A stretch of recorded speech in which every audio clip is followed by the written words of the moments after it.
Hi, എല്ലാവർക്കും സുഖമല്ലേ? Biryani rice ഫ്രിഡ്ജിലിരിക്കണമാകുമ്പോൾ അത് ചൂടാക്കാമെന്ന് വെച്ചാണ് വാഴയില വെട്ടി നമുക്ക് ചെയ്തെടുക്കാം. അങ്ങനെ എളുപ്പത്തിൽ അതിന് ഇത് ഓവനൊന്നും വേണ്ട, പെട്ടെന്ന് നല്ല സോഫ്റ്റായിട്ട് കിട്ടുകയും ചെയ്യും റൈസ്.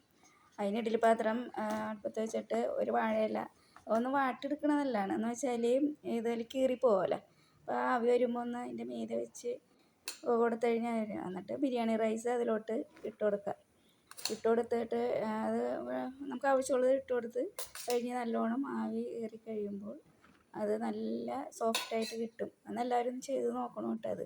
അത് ഓവനില്ലാത്തവർക്കൊക്കെ ചെയ്യാൻ പറ്റിയതാണ്. അതുകൊണ്ട് ആവി കയറി വന്നപ്പോൾ നല്ല ബിരിയാണി നല്ല അപ്പം തന്നെ കഴിക്കാൻ പറ്റും. നമുക്ക് ആവശ്യമുള്ളപ്പോൾ നമുക്ക് ചൂടാക്കി എടുക്കുകയും ചെയ്യാം.